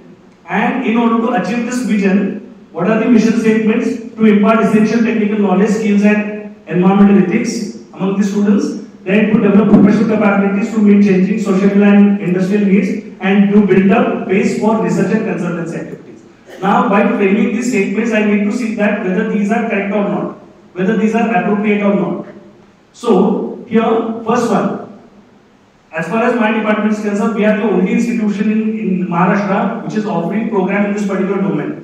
So that's why students are learning specific courses related to environmental field. So that's why first mission statement is focusing on that. Second, to develop professional capabilities to meet changing social and industrial needs. Nowadays, in society as well as in industries, in research organizations, many issues are there which are related to infrastructure and environmental related. Okay, where students are expected to solve different types of problems. So for solving those problems, certain capabilities are required to be developed among the students. So that can be my second objective or second mission statement. And third one, to build up base for research. So we are continuously involved in pan-India consultancy. We are providing consultancy services all over the India, and we are having those records available with us. So whenever that appropriateness is required to be proved, at that time I can show all those records. So like that, we need to focus on what are our strengths, and according to that, we need to frame those particular statements. And this is the flowchart where you can see I have shown how department's vision mission statements are in line with institute's vision mission statements. Okay, so in this particular format, you can show that consistency. Then 1.2, state the program educational objectives. So it is given 5 marks weightage. So as I mentioned, program educational objectives. Okay, statements. So listing of the program educational objectives, minimum 3 to maximum 5. Okay, minimum 3 you can have or maximum 5 you can go up to maximum 5. Okay, then here the exhibit is availability and appropriateness of the PEOs. Here you can see the PEO are the statements that describe what the graduates are expected to perform and achieve during the first few years after graduation.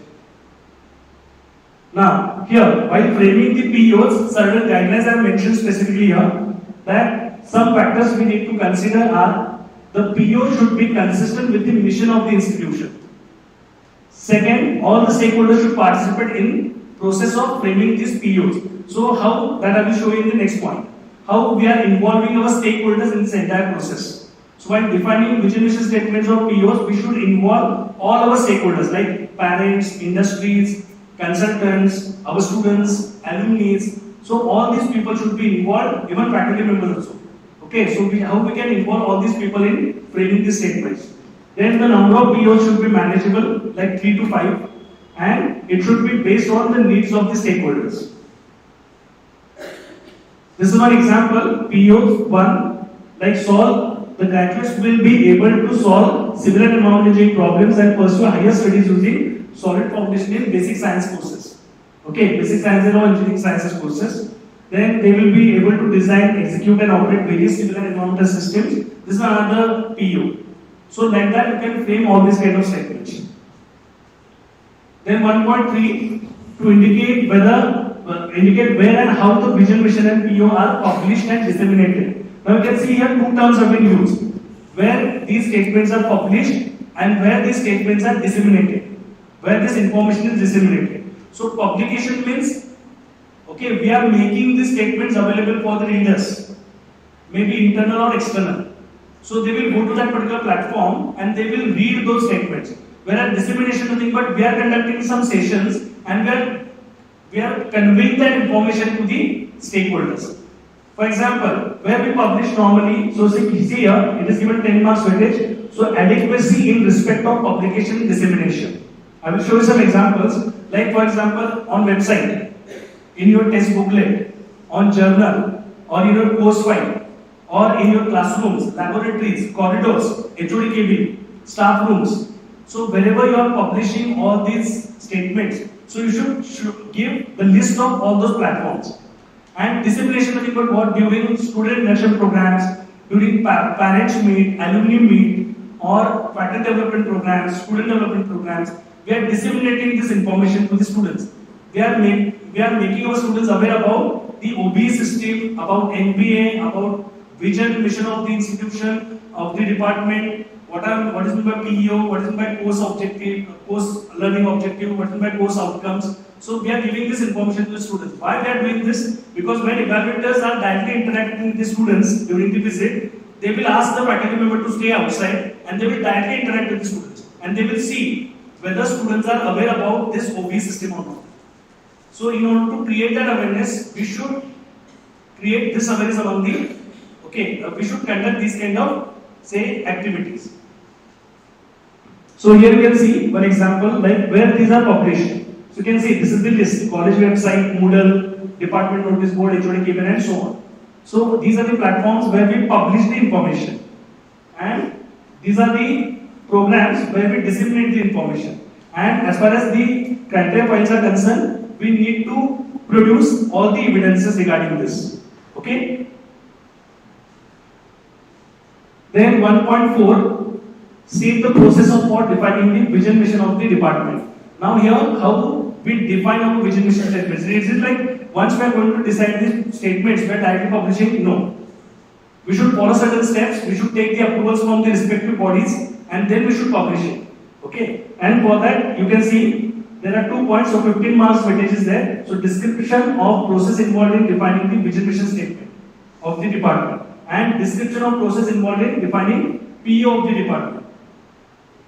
See, this is the flowchart. Always make use of flowcharts in your SAR, because if you give, say, text information, then it is very difficult to read everything. But if you provide such kind of flowcharts, it will be easy for the evaluators to go through the details and to understand the process. So try to make use of maximum flowcharts in your SAR. So this is one example, like how I am going to start the process.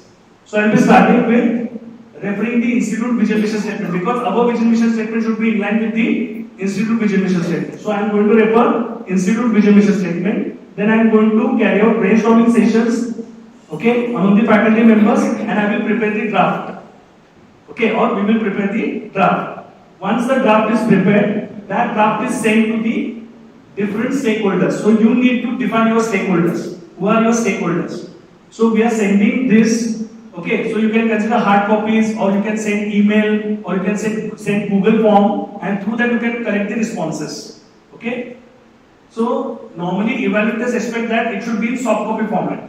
Like we have sent mail to 100 people, out of which 50 have responded. So you should have those kind of records available. Or if some alumni are visiting your department, or some parents are visiting your department, at that time give them that form and ask them to fill up that form and submit it.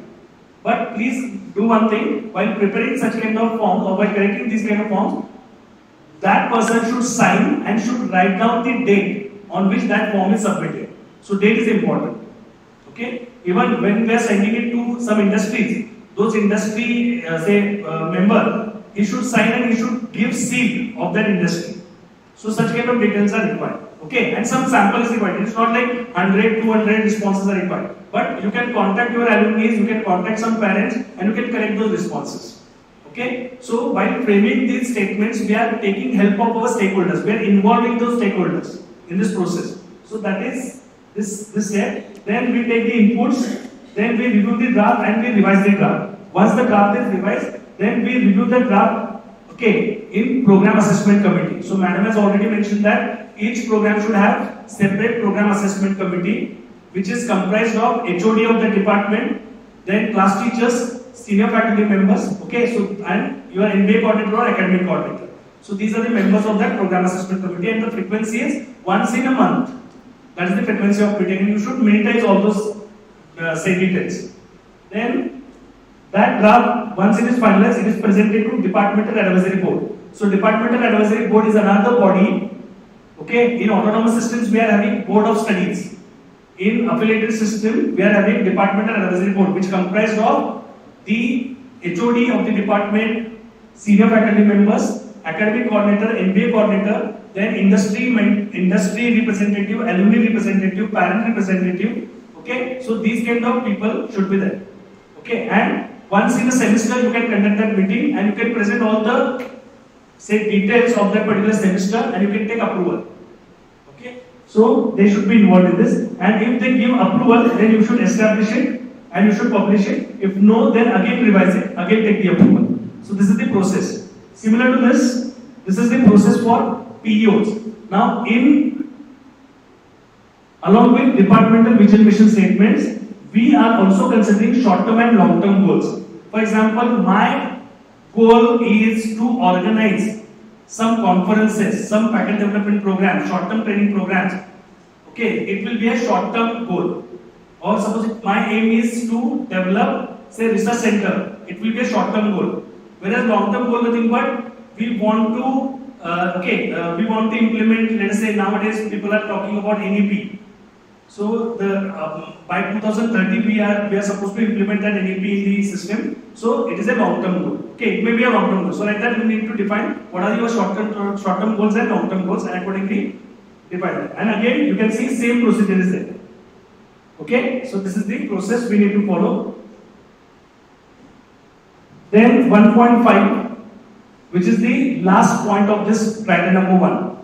Okay, so it is given 15 marks weightage. So evaluation guidelines are preparation of a matrix of program educational objectives and mission statements.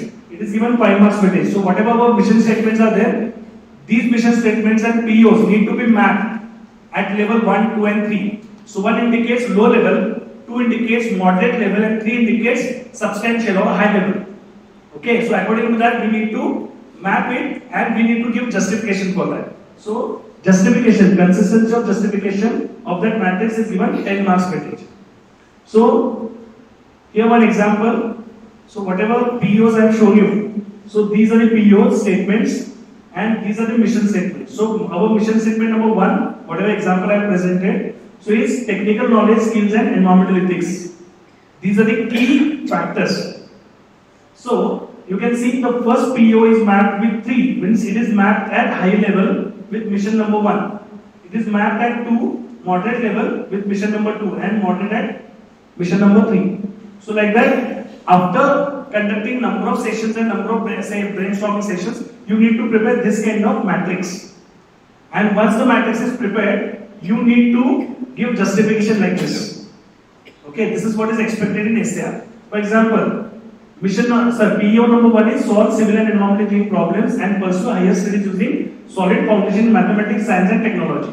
So why it is mapped at 3 with mission number 1? Because strongly mapped with mission number 1 since students are imparted essential technical knowledge of science and mathematics. There are number of courses related to basic sciences, mathematics, engineering sciences which are useful for the students to solve the civil and environmental engineering problems.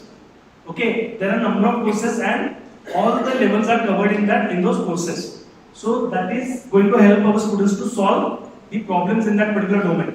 Second, students participate in seminars, technical events, group discussions, lab work which enhances analytical and communication skills. That is another point. And ethical values are inculcated through involvement in various social and environmental awareness activities. For example, in our department we organize Ganesh Idol donation camps, we celebrate World Water Day, we celebrate Environmental Day. Then our students are involved in monitoring air quality and noise level during various festivals.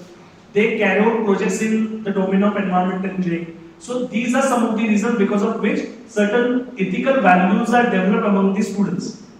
Okay, and you can see here we are focusing on technical knowledge, skills and environmental ethics. So all these are the points because of which I am going to map this PO1 with mission number 1 at 3 level.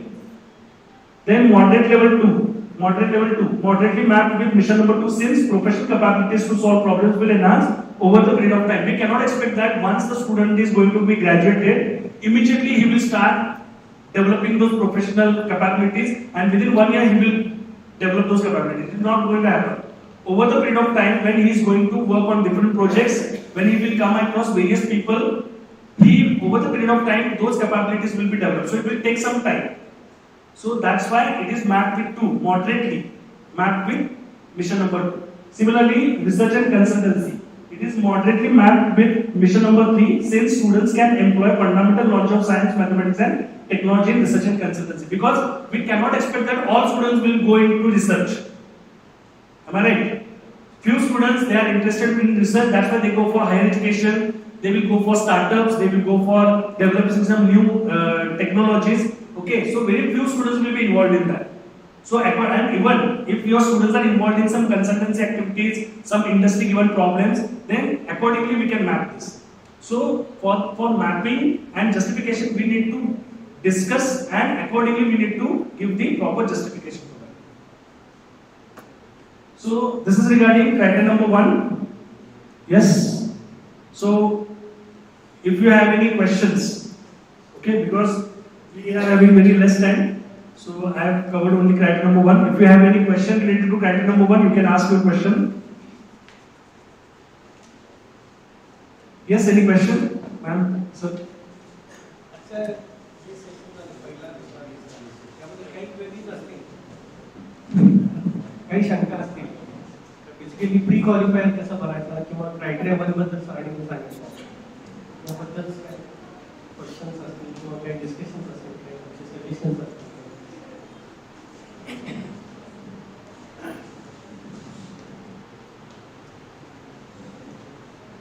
You can see that in every point, sub points are there. Means those 5 marks are divided into how many points, and for that what kind of documentary evidences are required. So everything has been given in those evaluation guidelines. Okay, so if you go through that and accordingly if you prepare those documents, then easily you can target your score and accordingly you can start preparing your documentation. So it is mainly the main thing is that you should decide the target. That sir has mentioned that if you get 750 marks, it will be 6 years accreditation. If you get more than 600 marks, then it will be 3 years, and less than 600 means no accreditation. So you need to target the score and accordingly you should start preparing your documentation. पहिल्या क्रायटेरियामध्ये सरांनी सांगितलं त्याच्यामध्ये only there is a documentation. We need to conduct some meetings, we need to create minutes of meetings, signatures and all these things. We are not going to show any laboratories or our results and all these things. Okay, so it's a 50 marks criteria. So we should see that we should get maximum marks. It's only part of the documentation. We are doing everything continuously. Every month we conduct meetings and all these things. We take the attendance follow-up, their test performance and all these things. But we are not creating documents. So whatever we have done earlier, we need to create all this. एक आहे आता सगळ्यांनी जवळपास ठरवलंय की आपल्याला MBA करायचं ते मॅन्डेटरीच आहे. 1 वर्ष 2 वर्ष ते मॅन्डेटरी होणार. तर सिंपल एक आहे की MBAindia.org वेबसाईट आहे. त्याच्यावर जाऊन प्रत्येकानं MBA डॉक्युमेंट्स म्हणून आहेत. त्यामध्ये पॉलिटेक्निक डिप्लोमा डॉक्युमेंट्स वेगळे असतात, UGचे वेगळे असतात, PGचे वेगळे असतात. आपण मॅक्झिमम टाइम्स काय करतो, SCR डाउनलोड करतो आणि SCR भरायला चालू करतो. पण त्या SCR बरोबर तिथं राईट साईडला अजून एक इव्हॅल्युएशन गाईडलाईन म्हणून एक डॉक्युमेंट आहे. तर SCR भरताना आपण ते डॉक्युमेंट आहे इव्हॅल्युएशन गाईडलाईन ते मला डाउनलोड करायचं की ज्यामध्ये प्रत्येक ह्याच्यात काय रिक्वायर्ड आहे ते दिलेलं आहे. इव्हॅल्युएशन गाईडलाईन म्हणजे हे अवेलेबल असेल तर 2 मार्क, हे अवेलेबल असेल तर 1 मार्क, हे अवेलेबल असेल तर 5 मार्क. हे डिटेल इव्हॅल्युएशन गाईडलाईन मध्ये दिलेले आहे. त्यामुळे SCR जेव्हा आपण स्टार्ट करतो भरायला तर त्याच्याबरोबर इव्हॅल्युएशन गाईडलाईन साईडला ठेवूनच SCR भरायचं, जेणेकरून ते सिंपल जातं. मॅक्झिमम लोक फक्त SCRच डाउनलोड करतात आणि तो भरायला चालू करतात, पण नाही. त्याबरोबर इव्हॅल्युएशन गाईडलाईन बघणं फार महत्त्वाचं आहे आणि MBAindia.org वर हे सगळे डॉक्युमेंट्स अवेलेबल आहेत. तर थोडंसं ती वेबसाईट सगळ्यांनीच बघा, त्यातून तुम्हाला थोडंसं बाकीच्या गोष्टी पण कळतील. तर ते आहे सजेशन. शेवटी जी कमिटी येते ती 3 दिवसाची व्हिजिट असते. सरांनी सांगितल्याप्रमाणे एक चेअरमन असतात आणि प्रत्येक प्रोग्रामला 2 एक्सपर्ट्स असतात. 4 प्रोग्रामने अप्लाय केला असेल तर देर बी 9 मेंबर्स. प्रत्येक प्रोग्रामला 2 एक्सपर्ट्स आणि चेअरमन असतो who looks after criteria number 8 and 9 किंवा central facilities.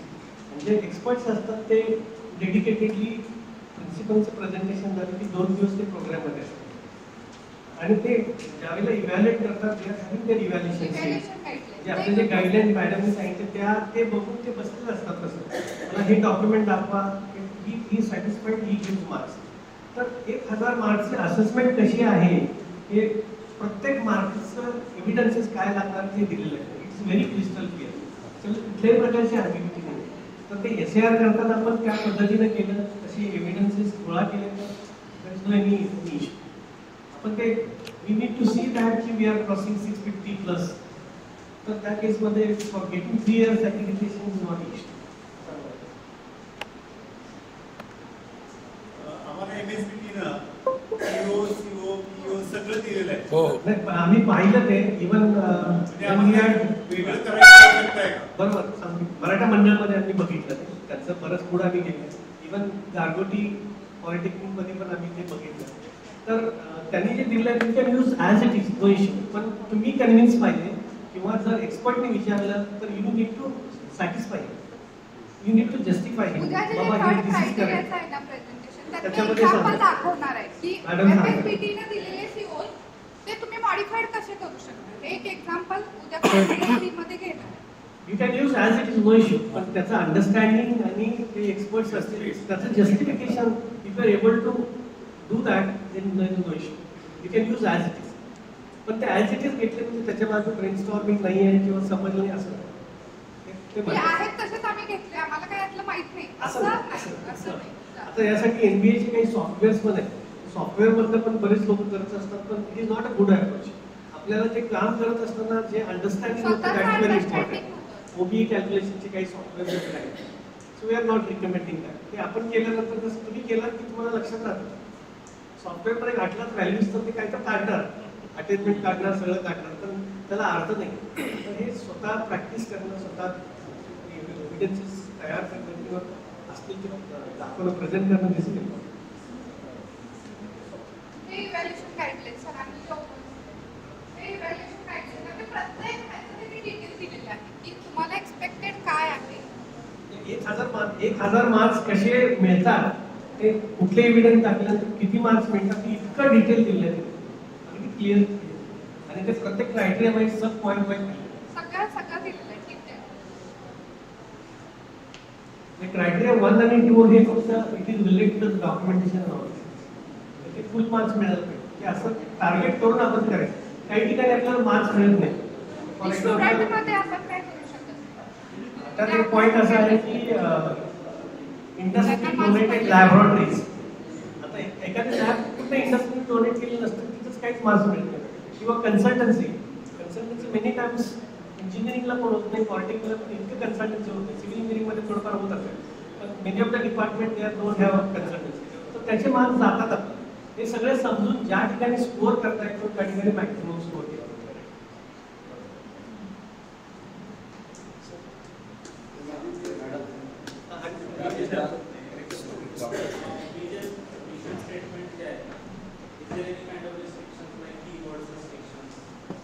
You can refer the group section. The action verbs have been given. ते तुम्ही वापरला तर त्यातून तुम्हाला परीक्षा डेव्हलप करता येते. किंवा काही चांगल्या इन्स्टिट्यूटचे विजन स्टेटमेंट्स तुम्ही बघा. That is also good task. म्हणजे कशा प्रकारे त्यांनी विजन मिशन स्टेटमेंट्स डिफाईन केलेले आहे, ते डिफाईन करताना कोणकोणते फॅक्टर्स त्यांनी कन्सिडर केले आहेत, असे काही रेफरन्स केले. तुमच्या तर काही जर असतील तर पुढच्या ह्याच्यात कसं करता येईल आपल्याला की ते विजन मिशन स्टेटमेंट्स काय आहे तुम्हाला available, whether these are appropriate or not. काही वेळेला वेग असतात. म्हणजे नॉर्मली असं म्हणतात की while framing these statements, it may be vision, mission or anything, it should be concise, it should be simple to understand and it should be measurable.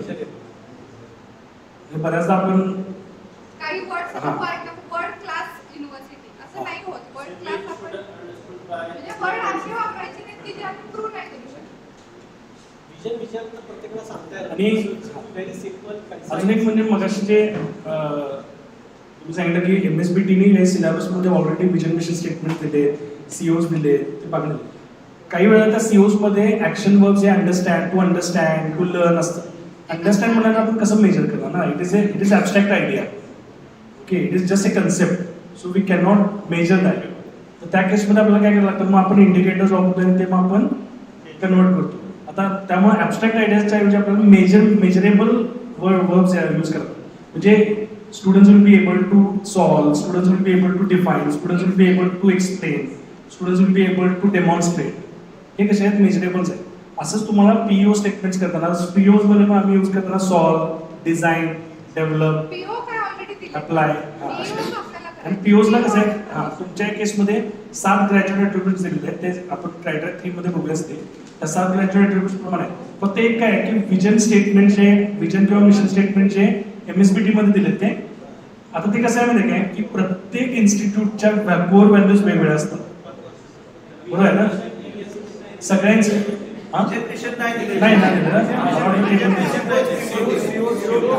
CO वगैरे ठीक आहे, सीओज पीओज ते ठीक आहे, त्याच्याबद्दल काय प्रश्न आहे. पीओ तर काय ग्रॅज्युएट डिग्रीज प्रमाणे सेम स्टेटमेंट असतात, वेगवेगळ्या डिपार्टमेंटचं फक्त नाव त्यामध्ये.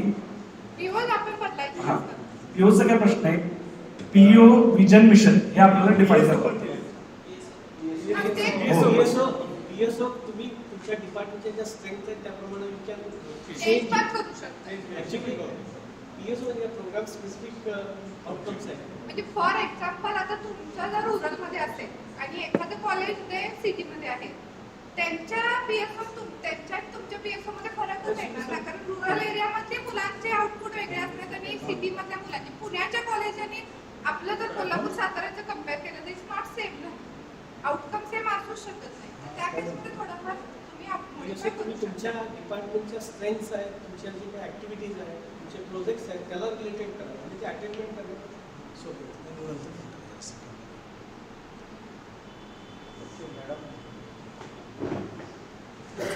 काही क्वेरी असतील तर नोट डाऊन करा. उद्या परवा सगळं आहे. थँक्यू सर, थँक्यू मॅम आणि थँक्यू मार्गदर्शन टीम KIT कोल्हापूर. खूप छान पद्धतीने आम्हाला MBAचं मार्गदर्शन तुम्ही केलं. ऍक्च्युली MBA बद्दल आमच्या मनात सगळ्यांच्याच मनामध्ये एक बाऊ होता की MBA ला आपण इलिजिबल तरी ठरतोय की नाही असं वाटत होतं, पण तुमच्या अगदी व्यवस्थित मार्गदर्शनामुळे किंवा छान पद्धतीने तुम्ही समजावून सांगितल्यामुळे माझ्या बरोबरच माझ्या कलिग्सना, दुसऱ्या कॉलेजचे जे कलिग्स फॅकल्टी मेंबर्स आले त्यांनी कदाचित MBA ऍक्रेडिटेशनची प्रोसेस चालू सुद्धा केली असेल असं मला वाटतं. कारण आजचं मार्गदर्शन आम्हाला खूप एनर्जेटिक होतं की आपण एलिजिबल होऊ शकतो. आमच्या सरांनी तर मेकॅनिकलचं कदाचित MBAचं ऍक्रेडिटेशन झालेलं आहे त्यांच्या मनामध्ये.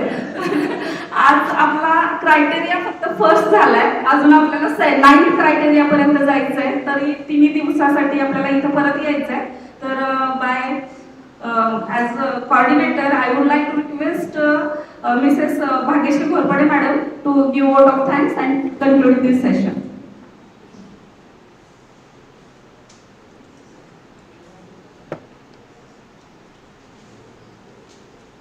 Honorable Principal K.C. Sheikh sir, respected all HODs, our most valuable invited guests and all faculty members. It's my privilege to have been asked to propose a vote of thanks on this faculty development program. Thank you Sushma madam, who is coordinator of this program, who is giving opportunity to give the vote of thanks. Then I, on behalf of Karmavir Bhaura Polytechnic Satara, entire FDP organization team, and on my behalf extend a very hearty vote of thanks to our chief guest and today's speakers, Mr. Dr. SMPC sir, Dr. Akshay Thorawat sir, and Professor Deepali Jadhav madam for sharing your knowledgeable thoughts and opinions today with us. A big thank to you all the speakers graced us with the kind words and honor. This program you create knowledge and about a pre-qualifier MBA process as well as the criteria one filling the process for the same.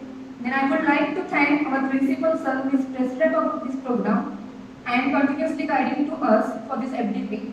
Again, I would like to thank convener of this program, Mr. J.B. Jagtap sir, for opportunity to give the continuous support. And last but not least, I would like to thank all the HODs, teaching and non-teaching support staff and all participants from the various colleges for the making this program as a grand success.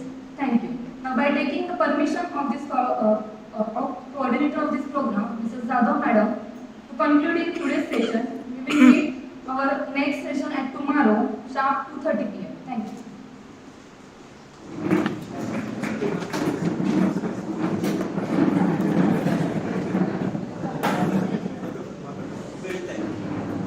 आपण चालू